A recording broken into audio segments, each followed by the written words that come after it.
வணக்கம். மதுரையிலிருந்து ஜெயச்சந்திரன்.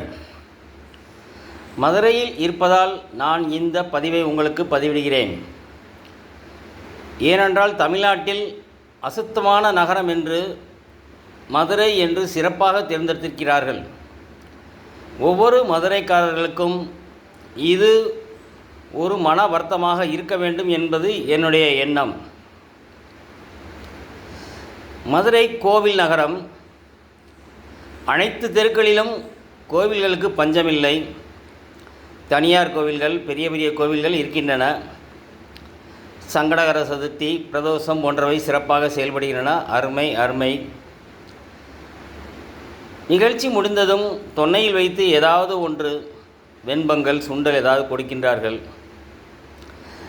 அதை வாங்கி சாப்பிட்டுவிட்டு அப்படியே ரோட்டில் வீசி எறிந்து விடுகிறார்கள்.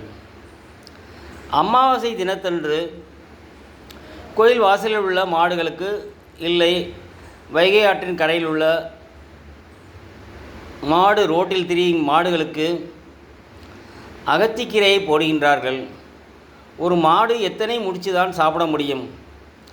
ஏதோ கடமை என்று ஒவ்வொருவரும் ஒவ்வொரு மாட்டின் முன்னால் 15-20 கட்டுக்கீரைகளை போட்டுவிட்டு சென்று விடுகின்றனர். மாடு தன்னால் முடிந்தவரை சாப்பிட்டுவிட்டு மீது ரோட்டிலே தான் கிடக்கும். அடுத்த நாள் காலை வரை சுத்தம் செய்யாமல் குப்பையாகவே காட்சியளிக்கிறது. மேற்கொண்டு 10 ரூபாய் தண்ணீர் பாட்டில் குடிப்பவர்கள், ஏன் குடிப்பவர்கள் கூட பாட்டிலில் உள்ள மூடி அலுமினியத்தை கழட்டிவிட்டு பாட்டிலை வெளியே வீசி விடுகிறார்கள். யாருக்கும் எந்த ஒரு பொறுப்பும் இல்லாமல் இருப்பதால் தான் மதுரை அசுத்தமான நகரமாக இருக்கிறது.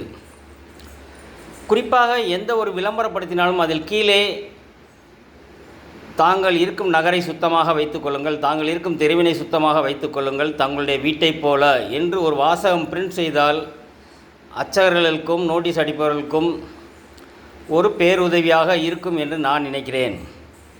ஆகையால் ஒவ்வொருவருக்கும் ஒரு சமுதாய சிந்தனை இருக்க வேண்டும். அதே நேரத்தில் அது மனதிலிருந்து வெளிப்படுத்த வேண்டும் என்றால் சிறு சிறு விஷயங்களில் பொதுவான எண்ணத்துடன் நோக்க வேண்டும். நாம் வீட்டில் குப்பையாக இருந்தால் வீட்டில் இருப்பவர்களுடன் சண்டை போட்டுக்கொள்வோமா இல்லையா? அதேபோல் கண்ட இடங்களில் அசுத்தப்படுத்தாதீர்கள். முடிந்தவரை, ஏன் 1ஆம் வகுப்பு பாடத்திலேயே கூட வரும், ரோட்டில் கிடக்கும் ஒரு வாழைப்பழ தொலியை எடுத்து ஓரத்தில் போடுவது போன்று ஒரு மாரல் ஸ்டோரி இருக்கத்தான் செய்யும். எல்லோருக்கும் எல்லாம் தெரியும், ஆனால் எதையும் செய்வதற்கு கூச்சப்படுகிறார்கள், வெட்கப்படுகிறார்கள். நமது நகரம்